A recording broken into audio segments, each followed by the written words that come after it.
শিলা জীব গোস্বামী, সে শিল জীব গোস্বামীর তিরোভাব তিথি আহ একটি বিশেষ দিন, যেটার ব্যাপারে আমরা আলোচনা করতে চলেছি।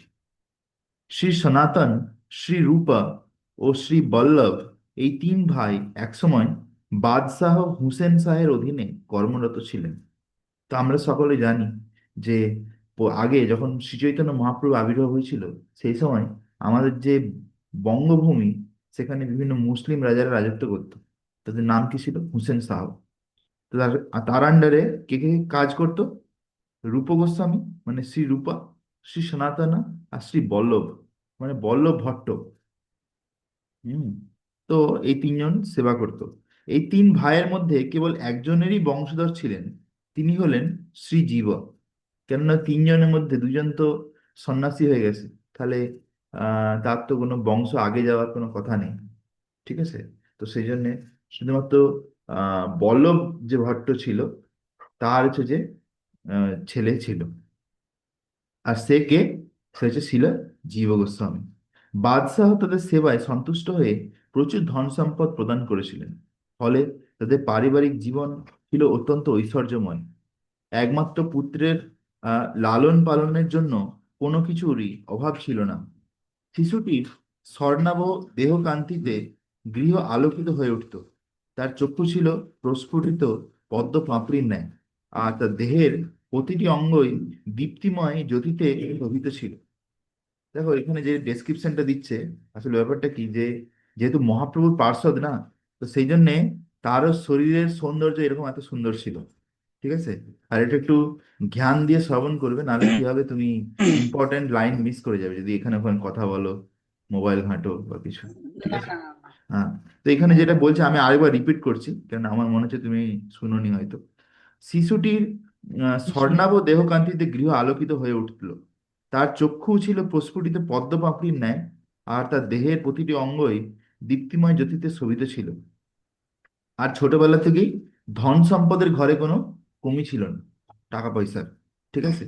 শ্রী গৌরসুন্দর যখন রামকেলিতে আগমন করেন, তখন শ্রী জীব ছিলেন, জীব গোস্বামী ছিলেন একমাত্র শিশু। তবুও তিনি তার আরাধ্য প্রভুর দর্শন লাভের সৌভাগ্য অর্জন করেন। মহাপ্রভু তার চরণ রেণু শিশুর মস্তকে অর্পণ করে ইঙ্গিত করেন যে ভবিষ্যতে এই শিশুই গৌড়ীয় সম্প্রদায়ের সর্বোচ্চ আচার্য হবেন। তো অ্যাকচুয়ালি মহাপ্রভু এই রূপ গোস্বামী আর সনাতন গোস্বামী আর এদের যে ভাই বল্লভ, এদের এদের ঘরেতে যেত, গিয়ে অনেক সময় ছিল, মানে এমনি ঘুরতে ঘুরতে গিয়েছিল। তখন কি হয়েছে, জীব গোস্বামী ছোট ছোট বাচ্চা, তার মাথার উপর পা রেখে দিয়েছে, দিয়ে বা চরণ ধুলি দিয়েছে, দিয়ে সেই কৃপাতে কি বলেছে, কি যে কৃপাটাতে দিল, বলছে ভবিষ্যতে এই হচ্ছে সমস্ত গৌড়ীয় বৈষ্ণবের গ্রন্থ লিখবে। ডন। দিয়ে এখানে বলছে যে মহাপ্রভু তার চরণ রেণু শিশুর মস্তকে দান করলেন। এই এই শিশুই ভবিষ্যতে গৌড়ীয় সম্প্রদায়ের সর্বোচ্চ আচার্য হবেন। যদিও তখন তিনি অতি অল্প বয়সী, তবুও সমগ্র জগৎকে মোহিতকারী সেই প্রভুর রূপ তিনি হৃদয়ে ধারণ করেন। বড় হতে খাওয়া শোয়া, স্বপ্নে কিংবা জাগ্রত অবস্থায় সর্বদা সেই রূপেই তিনি ধ্যান করতেন। পরবর্তীকালে তার পিতা ও কাকারা মহাপ্রভুর সান্নিধ্য লাভের জন্য গৃহত্যাগ করলে একমাত্র সন্তান শ্রী জীবা তার মাতার সঙ্গে ফাতেহাবাদের রাজপ্রাসাদে থেকে যান। হুম। মাতার অশ্রুসিক্ত কোলেই তিনি ক্রমে ক্রমে পূর্ণিমা চাঁদের মতো বেড়ে উঠতে থাকেন। মাতা ও আহ, তো এখানে আমরা কি বুঝতে পারি, যে এখানে লিখেছে যে তার পিতা ও কাকারা মহাপ্রভু সান্নিধ্য লাভের জন্য গৃহত্যাগ করলো। ঠিক আছে? তাহলে ভাবো যে কিন্তু হুম, যে মহাপ্রভুর দর্শন আর তার সান্নিধ্য পাওয়ার জন্য রূপ গোস্বামী, সনাতন গোস্বামী আর তার ভাই বল্লভ ভট্ট যে কত পাগল ছিল, যে তারা সব কিছু ছেড়ে সব একদম বেরিয়ে গেছে। আর এদিকে বল্লভ ভট্টর কথা ভাবো, যে সে বিয়ে করেছে, তার এত সুন্দর ছেলে, সবকিছু আছে, টাকা পয়সা, তবুও সে ছেড়ে বেরিয়ে গেছে। সেটাই যেখানে কি বলছে, মাতার অশ্রুসিক্ত কোলেই তিনি ক্রমে ক্রমে পূর্ণিমা চাঁদের মতো বেড়ে উঠতে থাকেন। মাতা ও পুত্র উভয় মুখ সর্বদাই অশ্রু জল দেখে তাদের বন্ধুজনের হৃদয় বিষণ্ণতায় আচ্ছন্ন হয়ে পড়ত, এবং বহু কষ্টে তারা তাদের সান্ত্বনা দিতেন। পিতা ও কাকাদের স্মরণে অথবা শ্রী গৌরহরির চরণে স্মরণ করলেই শ্রীজীব জ্ঞান হারিয়ে ভূমিতে লুটিয়ে পড়তেন। হ্যাঁ, যখন তার বাবা আর কাকার কথা চিন্তা করতো আর মহাপ্রভুর কথা চিন্তা করতো, তখন জীব গোস্বামী অজ্ঞান হয়ে পড়তো। হ্যাঁ। হ্যাঁ, কিছুটা বড় হলে শ্রী শ্রী জীব শ্রী শ্রী জীবা শ্রী শ্রী রামকৃষ্ণের বিগ্রহ আরাধনায় প্রবৃত্ত হন। এখানে যে রামকৃষ্ণ বলছে, এখানে রামকৃষ্ণ মানে হুম। এই এই সাধক রামকৃষ্ণের কথা বলছে না, যে রামকৃষ্ণ মিশনের রামকৃষ্ণ। এখানে রামকৃষ্ণ মানে হুম, ভগবান রামচন্দ্র, পরম আর পুরুষোত্তম ভগবান রামচন্দ্র। রামচন্দ্র আর ভগবান শ্রীকৃষ্ণের হুম। বিগ্রহ পুজো করতেন। ঠিক আছে। তো হুম। বিগ্রহ আরাধনায় প্রবৃত্ত হন। অত্যন্ত যত্ন সহকারে তিনি তাদের সাজাতেন, ভোগ নিবেদন করতেন ও আরতি করতেন। এমনকি খেলাধুলার সময়ও তার সমস্ত খেলাই ছিল শ্রীকৃষ্ণের লীলার সঙ্গে সম্পর্কিত। স্থানীয় পণ্ডিতদের নিকট অধ্যয়ন করে তিনি ব্যাকরণ, কাব্য ও অলঙ্কার শাস্ত্রে বিশেষ পারদর্শিতা অর্জন করেন। তার অসাধারণ মেধা লক্ষ্য করে শিক্ষকেরা বলতেন, এত অল্প বয়সে এত প্রতিভা বিরল, নিঃসন্দেহে এই বালক ভবিষ্যতে এক মহান মহাত্মা হবেন। উম, তো এইটা হচ্ছে মহাত্মাদের লক্ষণ। তারা ছোটবেলা থেকেই তাদের মধ্যে অনেক কিছু গুণ দেখা যায়। হ্যাঁ, যে বলছে যে হুম। এত ছোটবেলায় বাচ্চারা যে পড়াশোনা করে মনে রাখতে পারে না, আর এখানে কি করছে, এত কিছু করছে। হ্যাঁ, তো সেই জন্য বলছে যে এ পরে মহাত্মা হবে। অধ্যয়নের মধ্যেও শ্রী জীবা সর্বদা শ্রী শ্রী নিতাই গৌরাঙ্গের স্মরণে নিমগ্ন থাকতেন। একবার তিনি স্বপ্নে দেখলেন শ্রী রামকৃষ্ণ নিতাই গৌরাঙ্গ রূপে আহ নৃত্য করছেন। তো তিনি একদিন দেখছে হুম। স্বপ্নে ঘুমিয়ে যে তার যে রাম আর কৃষ্ণ, যে দুটো বিগ্রহ আছে, তারা নিতাই আর গৌর। মানে এখানে রাম মানে বলরামও বলতে পারো, যে বলরাম। আর সে যে কৃষ্ণ, বলরাম। সে হচ্ছে গৌরাঙ্গা। ঠিক আছে। তো বলরাম জি নিত্যানন্দ, আর কৃষ্ণ হচ্ছে গৌরাঙ্গা রূপে গৌরাঙ্গ। নৃত্য করছে। হ্যাঁ, তো দিয়ে এখানে বলছে নিতাই গৌরাঙ্গ রূপে নৃত্য করছেন। তারা তার মস্তকে তাদের চরণ রেণু প্রদান করে অন্তর্ধান করলেন। এই অপূর্ব স্বপ্ন দেখে শ্রীজীব কিছুটা সান্ত্বনা লাভ করলেন। তখন তার মনে প্রশ্ন জাগলো, কবে আমি এই সংসার নামক কূপ থেকে বেরিয়ে এসে আমার সমস্ত সময়, শক্তি ও জীবন এই দুই মহান মহান প্রভুর সেবায় নিয়োজিত করতে পারবো। দেখো কত সুন্দর, কত সুন্দর প্রার্থনা। আমি আরেকবার পড়ছি শ্রীল জীব গোস্বামীর সেই কথাটা। কবে আমি এই সংসার নামক কূপ থেকে বেরিয়ে এসে আমার সমস্ত সময় ও শক্তি ও জীবন এই দুই মহান প্রভুর সেবায় নিয়োজিত করতে পারবো। হ্যাঁ, তো এরকম ভাবে এরকম ভাবে বিভিন্ন ভক্তরা ভাবে যাতে তারা ভগবানের সেবায় পুরোপুরি করে আসতে পারে। কিন্তু তিনি তো পরিবারের একমাত্র সন্তান, তার সঙ্গে কেবল তার মাতা হৃদয়ে বিচ্ছেদ যন্ত্রণা কিছুটা ভুলতে পারতেন। হুম, মানে সে ছিল বলে, তার বাবা চলে গেছে বলে কোনো তার মায়ের কষ্ট হয়নি তার মুখ দেখে। তার বাবা কেউ চলে গেছে তবুও তার মা বেঁচে ছিল। হুম। যখন হুম। শ্রীজীব জানতে পারলেন যে তার পিতা গঙ্গার তীরে দেহত্যাগ করেছেন, তখন তিনি সম্পূর্ণভাবে ভেঙে পড়লেন। এরপর থেকে তার চোখে আর কখনো শুষ্ক থাকেনি। পরিবার ও বন্ধুরা তাকে সান্ত্বনা দেওয়ার চেষ্টা করলেও তাতে বিশেষ ফল হয়নি। সংসার তার কাছে চরম দুঃখের কারণ হয়ে উঠল। কেউ একজন তাকে পরামর্শ দিলেন, নবদ্বীপে গিয়ে প্রভু নিত্যানন্দের চরণ শীতল শীতল চরণ আশ্রয় গ্রহণ করলে তার দুঃখ দুগ্ধ মন ও দেহ শান্তি লাভ করবে।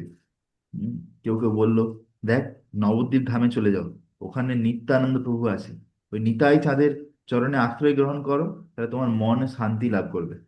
হ্যাঁ, যেমন আমরা বলি নিতাই পদকমল কোটিচন্দ্র সুশীতল। কোটিচন্দ্র সুশীতল। হ্যাঁ, এই পরামর্শে যার শ্রী জীবা তীর্থযাত্রীদের একটি দলের সঙ্গে নবদ্বীপের উদ্দেশ্যে যাত্রা করলেন। সর্বজ্ঞ প্রভু নিত্যানন্দ বুঝতে পারলেন যে শ্রী জীবা নবদ্বীপে আসছেন, তাই তিনিও খড়দহ থেকে নবদ্বীপে গমন করলেন। কয়েকদিন পর শ্রীজীব নবদ্বীপে পৌঁছে সেই স্থানের সৌন্দর্যে মুগ্ধ হলেন। ভূমিতে পতিত হয়ে তিনি গঙ্গা মাতাকে দণ্ডাবৎ প্রণাম করলেন। গ্রামবাসীদের কাছে মায়াপুরের পথ জেনে তিনি শুনলেন যে শ্রী নিত্যানন্দ প্রভু শ্রীবাস পণ্ডিতের গৃহে অবস্থান করছেন। অবশেষে সেখানে পৌঁছে শ্রীজীব গোস্বামী দরজায় দণ্ডাবৎ প্রণাম করলেন। নিত্যানন্দ প্রভু শ্রীবাস পণ্ডিত সহ বাইরে এসে তাকে তুলে আলিঙ্গন করলেন এবং জিজ্ঞাসা করলেন, তুমি কি শ্রী রূপ ও শ্রী সনাতনের ভ্রাতুষ্পুত্র? তোমরা কি তুমি কি রূপ সনাতনের ভাইয়ের ছেলে? উত্তরে শ্রীজীব আবার প্রভুর চরণে লুটিয়ে পড়লেন। নিত্যানন্দ প্রভু তাকে গৃহে নিয়ে গিয়ে ফতেহাবাদের পরিবারের খবর নিলেন। পরে নবদ্বীপের ভক্তদের সঙ্গে তার পরিচয় করিয়ে দিলেন। সকলেই শ্রী রূপ ও সনাতনের ভ্রাতুষ্পুত্রকে দেখে অত্যন্ত আনন্দিত হলেন। সেই দিন শ্রীজীব নিত্যানন্দ প্রভুর প্রসাদ গ্রহণ করলেন। হ্যাঁ, পরদিন তারা শচীমাতার গৃহে গেলেন। শ্রী গৌরসুন্দরের জন্মস্থান দর্শন করে শ্রীজীব গভীর শান্তি অনুভব করলেন এবং ধুলিতে গড়াগড়ি দিলেন। বৃহৎ প্রাঙ্গণে ভক্তরা মহাপ্রভুর মহিমা কীর্তন করছিলেন। নিত্যানন্দ প্রভুকে দেখে সকলে উঠে দণ্ডাবট প্রণাম করলেন। তখন শ্রীজীব বারান্দায় উপবিষ্ট শচীমাতাকে দর্শন করলেন। হুম, তো দেখো, আমরা যেসব জায়গায় যাই মায়াপুর ধামে, সেখানে শিল জীব গোস্বামী, নিত্যানন্দ প্রভু, কত লোকেরা এসছে। এসব জায়গা কোনো সাধারণ জায়গা না, ঠিক আছে? এসব ভেরি ভেরি এক্সল্টেড প্লেস। সেই জন্যে যদি আমরা একবার, বছরে যদি একবারও মায়াপুর ধামে যাওয়ার সুযোগ পাই, সেটা ছাড়া উচিত নয়। যে একদম একদম তো। কোনো গ্যারান্টি নেই যে আমাদের জীবন কতদিন আছে। আর আমরা যদি একটা সুযোগ ভগবান আমাদেরকে দেয় আর আমরা যদি সেটা ছেড়ে দিই, তাহলে এটা মহা ভুল হবে, মহা ভুল হবে। এখানে বলছে, সচিমাতা দর্শন করলেন। শ্বেত বস্ত্র পরিহিতা, কাঁধে রেশমি চাদর, তার শ্বেত কেশ ও শ্বেত শাড়ি একত্রে অপূর্ব দীপ্তি বিকিরণ করছিল। বার্ধক্যে দেহ ক্ষীণ ও কাঁপলেও তার দিব্য জ্যোতিতে সমগ্র প্রাঙ্গণ আলোকিত ছিল। গৌর সুন্দরের স্মরণে বিভোর হয়ে তিনি চোখ বন্ধ করে বসেছিলেন। নিত্যানন্দ প্রভুর আগমন টের পেয়ে তিনি মাথায় আঁচল দিয়ে দাসকে বললেন, ঈশান, শ্রীপাদ এসেছেন, তার পা ধুইয়ে দাও। হ্যাঁ, তো আমি এটা ক্লিয়ার বলতে পারছি না। মানে বেসিক্যালি, যেহেতু মহাপ্রভুর থেকে জীব গোস্বামী বয়সে অনেক ছোট ছিল, ইভেন রূপ সনাতনের থেকে অনেক হুম, ছোট ছিল, হয়তো এই যেই সময়ের কথা হচ্ছে, সে সময় অলরেডি মহাপ্রভু হয়তো নিত্যলীলায় চলে গেছে, বা হয়তো অন্তর্লীলা হচ্ছিল পুরীতে হবে, সেখানে মহাপ্রভু ছিল না। তো সেই জন্যে সচিমাতা মহাপ্রভুকে স্মরণ করছিল ওখানে বসে বসে। আর এদিকে নিত্যানন্দ প্রভু এসছে আর জীব গোস্বামী এসছে। তখন নিত্যানন্দ প্রভুকে দেখে কি বলছে, যে শ্রী সচিমাতা বললেন, হ্যাঁ, যে ঈশান, ঈশানকে, ঈশান হচ্ছে মহাপ্রভুর যে ঘরে চাকর ছিল, ঠিক আছে, ঈশান, হুম, হুম, হুম। ঈশান ঠাকুর বলতে। বলছে শ্রীপাদ এসেছেন, শ্রীপাদ মানে নিত্যানন্দ প্রভু, তার পা ধুইয়ে দাও। এরপর নিত্যানন্দ প্রভু সচিমাতাকে প্রণাম করে আসন গ্রহণ করলেন এবং শ্রীজীবকে তার সঙ্গে পরিচয় করিয়ে দিলেন। সচিমাতা শ্রীজীবের মস্তকে হাত রেখে আশীর্বাদ করলেন, আর শ্রীজীব আনন্দের সাগরে ভেসে গেলেন। তারপর সচিমাতা অনুরোধ করলেন, আজ এখানে তোমার মায়ের ঘরেই প্রসাদ গ্রহণ করো। আমি গোপনে গৌরচন্দ্রের জন্য এই ভোগ নিবেদন করেছি। হ্যাঁ, তো দেখো যে সচিমাতার ভক্তি কিরকম ছিল, যে সে কিন্তু তার ছেলে ছেড়ে চলে গেছে, কিন্তু জানে যে ছেলে কেউ সাধারণ নয়, সাক্ষাৎ ভগবান। তো তার যে বিগ্রহ, একটা খুব সুন্দর বিগ্রহ ছিল, যেমন আমরা দেখেছি না, এই কোলা দ্বীপে গিয়ে সোনার যে ধামেশ্বর মহাপ্রভু, ঠিক আছে? তো হ্যাঁ, হ্যাঁ, হ্যাঁ, হ্যাঁ, সেই হ্যাঁ, হ্যাঁ। রকমই বিগ্রহ ছিল সচিমাতা আর বিষ্ণুপ্রিয়া দেবীর। সেই বিগ্রহের সামনে সচিমাতা কি করতো, ডেলি ভালো ভালো খাবার রান্না করে, যেগুলো মহাপ্রভুর পছন্দ, দিয়ে ভোগ লাগাতো। যে সেইগুলো খাওয়ার জন্যে মহাপ্রভু কিন্তু আসতো, মহাপ্রভু খেত সেখানে, ঠিক আছে? তো সেখানে বলছে, আমি গোপনে গৌরচন্দ্রের জন্য এই ভোগ নিবেদন করেছি। কিছুদিন নিত্যানন্দ প্রভুর সঙ্গে নবদ্বীপের 9টি দ্বীপ পরিক্রমা করে শ্রী জীব গোস্বামী প্রভুর লীলাস্থল দর্শন করেন। হ্যাঁ, এখানে প্রভুর লীলাস্থল মানে মহাপ্রভুর লীলাস্থল দর্শন করেন বলছেন। তো এই যে আমরা যখন ওই নবদ্বীপ ধাম মাহাত্ম্য বইটা পড়ি, বা নবদ্বীপ ভাবতরঙ্গ, তাতে দেখি, সেখানে বলা আছে না, নিত্যানন্দ প্রভু টেলস টু জীব গোস্বামী। নিত্যানন্দ প্রভু জীব গোস্বামীকে বলছে, মানে সবার প্রথম নবদ্বীপ মণ্ডল পরিক্রমা কে করেছিল? নিত্যানন্দ প্রভু জীব গোস্বামীকে নিয়ে, ঠিক আছে? তো সেটাই এখানে বলছে, যে কিছুদিন নিত্যানন্দ প্রভুর সঙ্গে নবদ্বীপের 9টি দ্বীপ পরিক্রমা করে শ্রী জীব প্রভুর লীলাস্থল দর্শন করেন। এরপর নিত্যানন্দ প্রভুর আদেশে তিনি কাশী গমন করেন, যেখানে সার্বভৌম ভট্টাচার্যের শিষ্য শ্রী মধুসূদন বাচস্পতির নিকট বেদান্ত অধ্যয়ন করেন।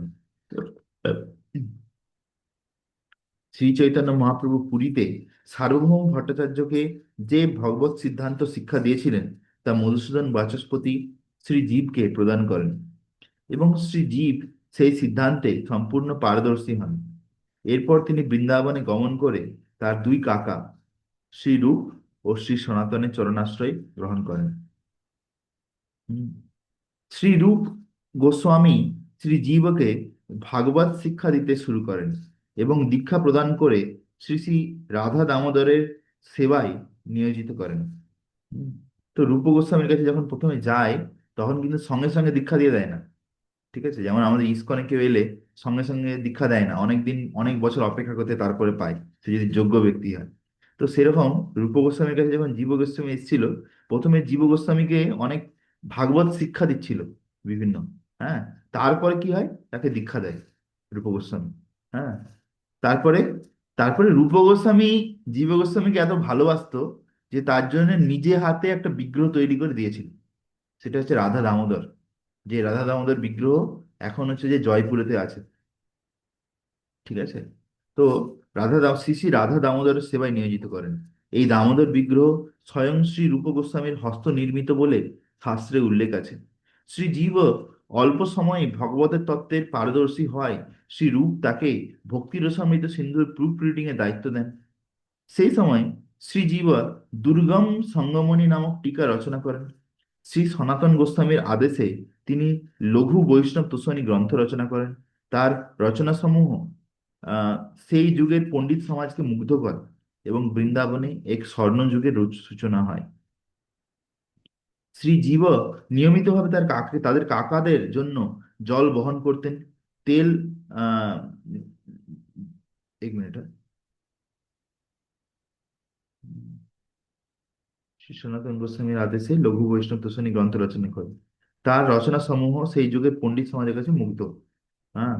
শ্রীজীব নিয়মিতভাবে তার কাকাদের জন্য জল বহন করতেন, তেল মর্দন করতেন, আশ্রম পরিষ্কার করতেন, বিগ্রহ সেবা, রান্না ও পাণ্ডুলিপি সংশোধন করতেন। হ্যাঁ। দাঁড়ান, এরপর থেকে আমি জাস্ট একটা ট্রান্সলেশন আছে ইংলিশে, ওখান থেকে আমাকে পড়তে হবে।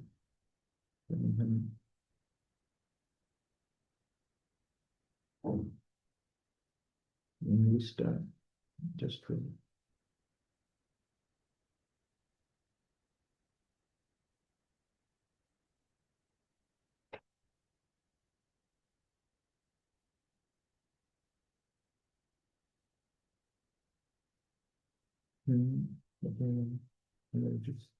yes.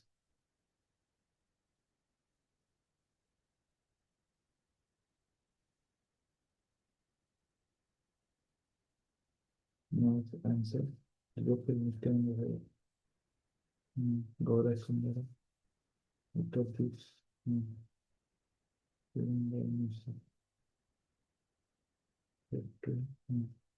Billion after initiating Sri Jiva, Jivan to conversion to আমি এখান থেকে পড়ছি। হ্যাঁ। যে according to Sadhana Deepika, this deity of Damodar was fashioned by Rupa Goswami's own hand for his dear disciple Sri Jiva. Sri Sri Radha Damodar are presently being worshipped in Jaipur, Rajasthan. Seeing that Jiva had quickly become conversant with the conclusion of Srimad Bhagavatam, Sri Rupa engaged him in proofreading his Bhakti Rasamrita Sindhu. At this time, Sri Jiva compiled a commentary on Bhakti Rasamrita Sindhu called Durgama Sangamani. In the year 1476 Sakabda, Sri Sanatan Goswami compiled Sri Vaishnav Dasani, a commentary on the 10th canto of Srimad Bhagavatam, which he gave to Sri Jiva Goswami for proofreading. Under the order of Sri Sanatan, Sri Jiva compiled a commentary on that named Laghu Vaishnav Dasani. His writing, along with those of Sri Rupa, Sri Sanatan, Sri Gopal Bhatta, Sri Raghunath Bhatta, Sri Raghunath Das, Sri Krishna Das, Shri কাশ, দেখো এখানে কি বলছে যে তিনি শুধু রূপ গোস্বামী সনাতন গোস্বামীর সঙ্গে নয়, গোপাল ভট্ট গোস্বামী, রঘুনাথ ভট্ট গোস্বামী, রঘুনাথ দাস গোস্বামী, শ্রী কৃষ্ণদাস কবিরাজ গোস্বামী, কাশীশ্বর পণ্ডিত, শ্রী মধু পণ্ডিত, হ্যাঁ, এরা সবাই এই মানে জীব গোস্বামীর যে কমেন্ট্রি বা বই লেখা দেখে এরা অবাক হয়ে যেত যে কত বড় পণ্ডিত জীব গোস্বামী, যে এত সুন্দর সুন্দর বই লিখছে। হ্যাঁ। সেটাই এখানে বলছে, completely ক্যাপটিভেটেড the learned man of the time. সেই সময়ের এরা সব থেকে উচ্চকোটির পণ্ডিত ছিল। এরা সবাই জীব গোস্বামীকে দেখে, তার মানে পাণ্ডিত্য দেখে এরা অবাক হয়ে যেত। It was the beginning of the golden age at Shri Vrajadham. এইটা আছে যে বৃন্দাবন ধামের সুবর্ণ যুগের শুরু, যখন জীব গোস্বামী ওখানে ছিল। Jiva Goswami regularly brought water for Sri Rupa and Sanatan's bath. সনাতন গোস্বামী আর রূপ গোস্বামী স্নান করার জন্য ডেলি জল এনে দিত, তাদের মাথা শরীর মাসাজ করে দিত তেল দিয়ে। হ্যাঁ, তাদের আশ্রম পরিষ্কার করে দিত, তাদের বিগ্রহের সেবা করত, তাদের রান্না করে দিত। হ্যাঁ, তারপরে তারা যেগুলো বইগুলো লিখতো, সেই বইগুলো যদি কিছু ভুল হয়ে যায় সেইগুলো চেক করে দিত, প্রুফ রিডিং বলে। হ্যাঁ, মানে আমি ধরো তাড়াহুড়ো করে লিখে দিলাম 10টা পাতা, কিন্তু অনেক শব্দের হয়তো স্পেলিং মিস্টেক হতে পারে, কোনো ব্যাকরণ ছুটতে পারে, সেগুলো আমি ধরো তোমাকে দিলাম, তুমি চেক করে দিলে। সেরকম ধরনের সেবা জীব গোস্বামী করতো, ভাবো। তো এতে কিন্তু অনেক পারদর্শিতা দরকার। After the disappearance of Shri Rupa and Sanatan, Shri Jiva continued the tradition that they had integrated. যখন সনাতন গোস্বামী আর রূপ গোস্বামী তিরোভাব হয়ে যায়, তখন জীব গোস্বামী কন্টিনিউ কি করেন, এই ট্র্যাডিশন কন্টিনিউ করেন, এই যে বই লেখা এসবের। Once Shri Jiva travel to Agra to debate with the Rajputs concerning the glories of Yamuna and Ganga river. একটা সময় ছিল যখন জীব গোস্বামী আগ্রা গিয়েছিল, সেখানে রাজপুত একটা একটা বিবাদ হচ্ছিল, হ্যাঁ, রাজপুতদের সঙ্গে, যে যমুনা আর গঙ্গার মাহাত্ম্যের উপরে। He established that the Jamuna is more glorious than Ganga, as the Ganga emanates from Krishna's lotus feet, whereas the Jamuna is his own consort. তখন সেখানে গিয়ে জীব গোস্বামী এটা স্থাপনা করেন যে যমুনা দেবী গঙ্গা দেবীর থেকে আরো অনেক উচ্চ স্তরে আছে। তার কারণ হচ্ছে গঙ্গা হচ্ছে ভগবানের চরণ থেকে আসছে, কিন্তু যমুনা দেবী হচ্ছে সাক্ষাৎ কৃষ্ণের একজন স্ত্রী, একজন পত্নী। ঠিক আছে? তো সেই জন্য যমুনা দেবী অনেক উচ্চ স্তরে আছে এখানে বলছে, মোর গ্লোরিয়াস। হ্যাঁ, তো তাহলে ভাবো যে দিল্লিতে যে আগ্রা আছে, ওইখানেও জীব গোস্বামী এসেছিল। ঠিক আছে? তো তো এইসব জায়গা কিন্তু অর্ডিনারি জায়গা না, এখানে অনেকেই এসেছে। তো এখানে বলছে, at this the Mughal emperor was very much satisfied and wanted to present him something. সেই সময় যে মুঘল রাজা ছিল, সে খুব খুশি হয়, তাকে কিছু দান করতে চেয়েছিল। Shri Jiva replied that he would accept some blank papers. তো জীব গোস্বামী বলেছিল যে আমাকে কিছু কাগজ দিন যাতে আমি কিছু লিখতে পারি। So the emperor presented Jiva some stained papers. হ্যাঁ, তখন রাজা তাকে খুব সুন্দর সুন্দর কাগজ দেয় যাতে সে বইটই লিখতে পারে। আর অ্যাকচুয়ালি সেই সময় কাগজ খুব মানে কষ্টে পাওয়া যেত, অত সহজে কাগজ পাওয়া যেত না। বিভিন্ন যে গোস্বামীরা যে লিখেছে বই, তারা বিভিন্ন গাছের পাতার উপরে লিখতো, তাল গাছের পাতা, আরো বিভিন্ন ইসের উপর। তখন এরকম এখনকার মতো A4 সাইজ প্রিন্টিং করে বেরিয়ে গেল এরকম পেপার ছিল না। ঠিক আছে? তো সেই জন্য জীব গোস্বামী কি করছে, কাগজ চাইছে। উম, তো যাতে সে ভালো করে লিখতে পারে। This is also a legend that once when a Mughal emperor wanted to confer something on the Goswamis of Vrindavan, they requested a farman that no living being should be killed within Braja. আরো একটা জিনিস হয়েছিল যে এই জীব গোস্বামীর প্রতি আকৃষ্ট হয়ে সে সময় যে রাজা ছিল, সে রাজার নাম ছিল আকবর। আকবর একটা নিয়ম তৈরি করেছিল যে বৃন্দাবনে উম, আহ, গোস্বামী গোস্বামীদের উপরে, যে গোস্বামীদের দেখে এত ইন্সপায়ার হয়েছিল যে বৃন্দাবনে যেন কোনো মানুষ বা কোনো প্রাণীকে যেন না মারা হয়, এই নিয়ম তৈরি করে দিয়েছিল।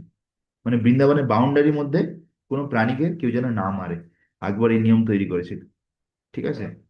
তো তো এখানে বলছে যে wanted to confer something on the Goswamis of Vrindavan, requested a farman. As a result of this, no king would come to hunt there anymore. তো সেই জন্য তারপর থেকে আর বৃন্দাবনে কোনো রাজা আসতো না কাউকে আহ মারতে বা কোনো শিকার করতে। The disciple of Lokanath Goswami, Narottam Das Thakur Mahashay, Shri Gopal Bhatt Goswami Shri. তো যেমন লোকনাথ গোস্বামী শিষ্য নরোত্তম দাস ঠাকুর, গোপাল ভট্ট গোস্বামীর শিষ্য শ্রীনিবাস আচার্য, আর হৃদয়ে হৃদয় চৈতন্য প্রভু শিষ্য শ্যামানন্দ প্রভু, এরা সবাই জীব গোস্বামীর কাছে এসেছিল শিক্ষা গ্রহণ করার জন্য, তিনজন। ঠিক আছে? তো জীব গোস্বামী হচ্ছে এদের শিক্ষাগুরু। হুম, যেমন আমাদের আমরা ইসকনে দেখি আমাদের শিক্ষাগুরু একজন থাকে, দীক্ষাগুরু একজন থাকে। তো সেই হুম ট্র্যাডিশন কিন্তু সেই সময় থেকে ফলো হয়ে আসছে। Under the tutelage they studied all the literature of the Goswamis. হুম, তো সেই সময় তা জীব গোস্বামীর কাছে থেকে এই তিনজন সমস্ত গোস্বামীদের বই পড়াশোনা করে। Later he sent them to preach this knowledge in Bengal. তারপর জীব গোস্বামী এদেরকে বেঙ্গলে পাঠায় এই যে জ্ঞানগুলো, এগুলো অন্য লোকদেরকে বিতরণ করার জন্য। তো জীব গোস্বামী একজন আহ বিশেষ একজন পণ্ডিত ছিলেন, যিনি অনেক বৈষ্ণব গ্রন্থ লিখেছেন। যে গ্রন্থগুলো এখনো পর্যন্ত আমাদের অনেক ভক্তরা পড়ে। যেমন এখানে নাম লিস্ট আছে, বড় লিস্ট আছে: হরিনাম অমৃত ব্যাকরণ, সূত্র মল্লিকা, রসামৃত শেষা, গোপাল বিরুদ্ধাবলী, শ্রী মাধব মহোৎসবা, শ্রী সংকল্প কল্পবৃক্ষা, ব্রহ্ম সংহিতা टीका, भक्ति रसामृत सिंधु टीका, दुर्गम संगमणि, उज्जल नीलमणि टीका, लोचन रोचनी, गोपाल चंपू, सत्संदर्भ, तत्व संदर्भ, भगवत संदर्भ, परमात्मा संदर्भ, कृष्ण संदर्भ, भक्ति संदर्भ, प्रीति संदर्भ, श्रीमद् भागवत गीता टीका, श्रीमद् भागवत टीका, क्रम संदर्भ, लघु वैष्णव तोसनी, 10th कैंटो भागवतम, सर्व सर्व संबंधिना कमेंट्री ऑन सत्संदर्भ, गोपाल तपने टीका, पद्मा पूर्णास्त्य योगस्य स्तोत्र टीका, गायत्री व्याख्या विवृति, हाँ, राधा कृष्ण चरण चंद्रिका, धातु संग्रह, भावार्थ सूचो चंपू। কত বড় লিস্ট দেখতে পেলে? তো অনেকগুলো। হ্যাঁ, তো এত এগুলো বই। ভক্তি শাস্ত্রীতে এগুলো তো থাকে তো অনেক, না আমি না না না দেখলাম না এগুলো। না না, না, এত কিছু থাকে না। তো হুম, তো এত এই বই। রসামিত্র এটা, আচ্ছা, ভক্তি রসামিত্র। I talk later. তো ওকে। আহ, তো উম, তো হচ্ছে যে এখানে দেখতে পাচ্ছি যে জীব গোস্বামী কত বই লিখেছেন। অ্যাকচুয়ালি মহাপ্রভু গোস্বামীদেরকে আদেশ দিয়েছিলেন যে ছজন গোস্বামী এরা যখন বৃন্দাবনে গিয়েছিল, মহাপ্রভুদেরকে আদেশ দিয়েছিল। কি কি আদেশ দিয়েছিল? যে তোমরা বৃন্দাবনে যে বিভিন্ন লুপ্ত স্থান আছে, সেই লুপ্ত স্থানগুলোকে উদ্ধার করবে, যেখানে ভগবান লীলা করেছে। তারপরে আহ বিভিন্ন মন্দিরকে পুনঃস্থাপনা করো, ভগবানের বিগ্রহ, যেই বিগ্রহগুলো হারিয়ে গেছে সেই বিগ্রহগুলোকে উদ্ধার করো। হ্যাঁ, তারপরে বিভিন্ন যে ভক্তি শাস্ত্র, সেই শাস্ত্রগুলো রচনা করো, সেগুলো লেখো, যাতে পরে সবাই মানে ভক্তি কি জিনিস সেটা যেন প্রপার বুঝতে পারি শাস্ত্রগুলো পড়ে। ঠিক আছে। তো অলরেডি রূপ গোস্বামী, সনাতন গোস্বামী সেই মহাপ্রভুর আদেশ পূর্ণ করে অনেক কিছু করেছিলেন। তারপরে শিল জীব গোস্বামী সেই আদেশকে কন্টিনিউ করেন। ঠিক আছে। তো শিল জীব গোস্বামী আহ, জন্ম হয় 1533, 1533 সালে। হ্যাঁ, ভাদ্র মাসের 12 নম্বর দিনে। আর আর জীব গোস্বামী তিরোভাব হয় তৃতীয় দিন পৌষ মাসের তৃতীয় দিন 1540 সালে। হ্যাঁ, 85 বছর বয়সে তিনি নিত্যলীলায় প্রবেশ করেন। এছাড়া জীব গোস্বামীর ব্যাপারে আরো অনেক কিছু কিছু তথ্য আছে যেগুলো আমি শুনেছি কিছু লেকচার থেকে। যে যেমন যখন রূপ গোস্বামী তার যে বিগ্রহ পেয়েছিল, যে শ্রী গোবিন্দজি, তো সেই গোবিন্দজির জন্য যখন সেবা হতো, তখন তো একটা জাস্ট কুটিরের মধ্যে সেবা হয়ে যেত। ছোট্ট একটা কুটির, কোনো মন্দির কিছু ছিল না। তারপরে যখন একজন রাজা, রাজপুত রাজা ঠিক করেন যে আমি এই ভগবানের জন্য মন্দির তৈরি করব, দিয়ে মন্দির তৈরি করা শুরু করে।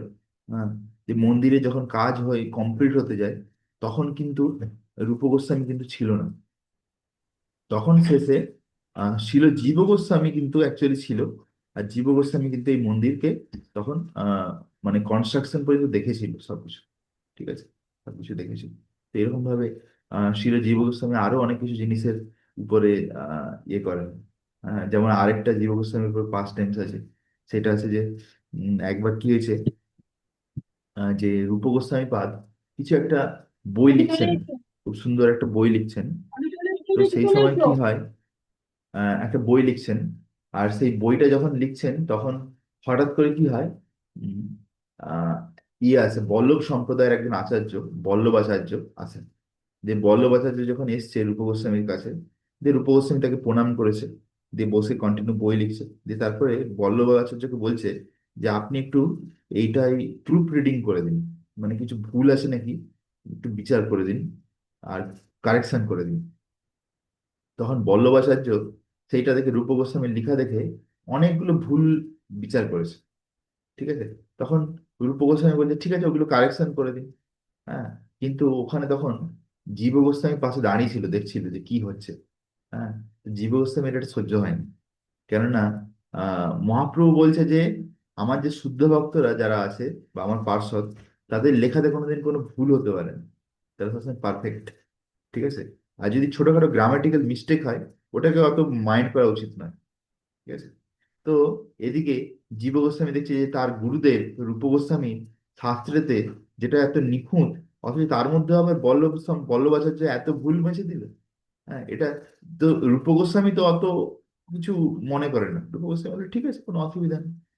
দিয়ে তারপরে যখন রূপ গোস্বামী পাদ চলে যায় কোথাও স্নান করতে, তখন বল্লভাচার্যের সঙ্গে জীব গোস্বামী কথা বলে। বলছে যে তুমি আমার গুরুদেবের এতে ভুল বাঁচছো, কি ভুল আছে এতে? দিয়ে সেই যে ভুলগুলো ধরেছে, সেই ভুলগুলোকে আবার কি করে ঠিক অ্যাকচুয়ালি, সেটা আবার জীব গোস্বামী প্রমাণ করে দেয়, দিয়ে বল্লভাচার্যকে হারিয়ে দেয়। দিয়ে পরে কি হয়, যখন রূপ গোস্বামী স্নান করে আসে, তখন বল্লভাচার্য রূপ গোস্বামীকে বলে যে এরকম তোমার শিষ্য জীব জীব গোস্বামী এরকম ভাবে আমাকে ভালো করে বুঝিয়ে দিয়েছে যে তোমার লেখাতে অ্যাকচুয়ালি কোনো ভুল নেই, এরকম। তখন পরে রূপ গোস্বামী জীব গোস্বামীকে ডাকে, ডেকে বলে যে এই তোমার এত সাহস যে তুমি বৃন্দাবনে থেকে এরকম লোকের সঙ্গে তর্ক বিতর্ক করছো, তোমার পাণ্ডিত্য দেখাচ্ছ যে তুমি কত বড় পণ্ডিত হয়ে গেছো। হ্যাঁ, তো তোমার বৃন্দাবনে থাকার কোনো অধিকার নেই, তুমি বৃন্দাবন ছেড়ে চলে যাও, এরকম বলে। তখন কি হয়, জীব গোস্বামী খুব কষ্ট হয় যে আমাকে এরকম বলছে বৃন্দাবন। রূপ গোস্বামী রূপ গোস্বামী বলছে জীব গোস্বামী। তখন কি হয়, এদিকে গুরুদেব বলেছে, শিক্ষা গুরু না প্রভুজি? না না না, দীক্ষা গুরু। তো উম, তো দীক্ষা যখন গুরু। দিয়ে কি হয়, যে জীব গোস্বামী তখন বৃন্দাবন ছেড়ে চলে যাচ্ছে, দিয়ে গিয়ে একটা জায়গা আছে যেখানে ব্রহ্মাণ্ড ঘাট আছে, ব্রহ্মাণ্ড ঘাট, সেইখানে পর্যন্ত চলে গেছে। তার আশেপাশে মথুরা আছে, আর একটু গেলে মথুরা। তো সেইখানে গিয়ে সে একটা জায়গায় বসে যায়, কিছু খাওয়া দাওয়া কিছু করে না, শুধু সারাদিন হরিনাম করে, তার চোখ দিয়ে জল বেরোচ্ছে। হ্যাঁ, কেউ কিছু দিয়ে দিলে খেয়ে নেয়, এরকম ভাবে খুব লুকিয়ে একটা গুহার মধ্যে থাকতো। হ্যাঁ, আর এদিকে সনাতন গোস্বামী জীব গোস্বামীকে খুঁজে পাচ্ছে না, খোঁজাখুঁজি করছে। খবর পেয়ে গেছে যে এইসব জিনিস হয়েছে, রূপ গোস্বামী তাকে বলেছে যে তুমি বৃন্দাবন ছেড়ে চলে যাও। তখন কি হয়েছে, সনাতন গোস্বামী এদিকে চারদিক খোঁজাখুঁজি করছে কোথায় গেল জীব। দিয়ে লাস্টে একটা যে গ্রামেতে খবর পেয়েছে যে এরকম একটি লোক আছে, সে কিছু খায়ও না কিছু না, সবসময় কান্না করে আর সবসময় হরিনাম করতে থাকে। আমি বুঝে গেছে এইটাই জীব গোস্বামী। তখন সনাতন গোস্বামী কি বলে, রূপ গোস্বামীর কাছে যায়, দিয়ে বলে যে আচ্ছা, মহাপ্রভু আমাদেরকে কি শিখিয়েছে রূপ? কেন, যেহেতু সনাতন গোস্বামী বয়সে বড় ছিল, তো রূপ গোস্বামী তাকে কিন্তু অনেক সম্মান করতো, সনাতন গোস্বামীকে। সনাতন গোস্বামী জিজ্ঞেস করছে মহাপ্রভু আমাদের কি শিখেছে, ও রূপ গোস্বামী, একটু আমাকে দয়া করে বলো। তো আহ তখন রূপ গোস্বামী বলছে যে আহ, যে নাম সংকীর্তন, বৈষ্ণব সেবা, আর নাম সংকীর্তন, বৈষ্ণব সেবা আর জীবে দয়া। ঠিক আছে। তো যখন এরকম বলেছে যে নাম সংকীর্তন, বৈষ্ণব সেবা আর জীবে দয়া, বলছে ঠিক আছে, তো তাহলে জীব গোস্বামী কি একটা জীবের মধ্যে পড়ে না? হ্যাঁ, তুমি যখন বললে জীবে দয়া, তাহলে জীব গোস্বামী কি একটা জীবের মধ্যে পড়ে না? তাহলে ওর উপর তোমার দয়া হয় না? তুমি ওকে এরকম ভাবে দূর করে দিচ্ছ। হ্যাঁ, তাহলে তুমি যদি জীবে দয়া করতে চাও, সবার আগে জীব গোস্বামীকে ডেকে নিয়ে আসো। দিয়ে আবার কি হয়, রূপ গোস্বামীকে জীব গোস্বামীকে ডেকে পাঠায়। ঠিক আছে। দিয়ে কি হয় তারপরে, আবার রূপ গোস্বামী, সরি, যুগে গোস্বামী আবার ফিরে আসে। ঠিক আছে। তো এরকম ধরনের খুব সুন্দর লীলা হয়েছে। তো শিল জীব গোস্বামী একজন মহান বৈষ্ণব আচার্য আমাদের জন্য। তুমি যখন পরে ভাগবতম পড়বে, শ্রীমদ্ ভাগবতম, সেখানে দেখতে পাবে যে শিলা প্রভুপাদ যে বিভিন্ন তাৎপর্য লিখেছে, সেখানে শিলা প্রভুপাদ বিভিন্ন জায়গায় লিখেছে যে ইন দিস কন্টেস্ট শিল জীব গোস্বামী টোল্ড ইন ইস ক্রম সন্দর্ভ। হ্যাঁ, মানে শিলা প্রভুপাদ যখন ভাগবতম ট্রান্সলেট করছিল ইংলিশে, তখন শিলা প্রভুপাদ তার সামনে জীব গোস্বামীর একটা বই আছে যেটার নাম আছে ক্রম সন্দর্ভ। সেই বইটাতে পুরো ভাগবতমের উপরে প্রত্যেকটা শ্লোকের উপরে জীব গোস্বামী কমেন্ট্রি লিখেছে, তাৎপর্য। সেই জীব গোস্বামী তাৎপর্য শিলা প্রভুপাদ পড়তেন, যে সেইখান থেকে ভালো ভালো যে পয়েন্ট গুলো, সেগুলো শিলা প্রভুপাদ দিয়ে দিতেন তার তাৎপর্যে। বুঝে গেছে? তো সেই জন্য জীব গোস্বামীর যে কন্ট্রিবিউশন আমাদের জন্য, সেটা একটা বিশেষ ব্যাপার। আর জীব গোস্বামীর প্রোডাক্ট আমরা দেখতে পাচ্ছি যে নরোত্তম দাস ঠাকুর, কি মহান আচার্য, শ্রীনিবাস আচার্য, শ্যামানন্দ প্রভু, এদেরকে কে শিক্ষা দিয়েছে? জীব গোস্বামী, তাই না? তো সেই জন্যে উম, তো আমরা শ্রীল জীব গোস্বামীর চরণে প্রার্থনা করি যাতে আমরা তার যে এই যে মহান বৈষ্ণব গুণাবলী তার কিছু পেতে পারি, আর আমরা যাতে তার মতো গুরুর সেবা আর হরিনামে যে রুচি, নামের রুচি, সেটা যাতে আমরা লাভ করতে পারি। ওকে। হরে কৃষ্ণ কৃষ্ণ কৃষ্ণ হরে হরে, হরে রাম রাম রাম হরে হরে। শিল জীব গোস্বামী কি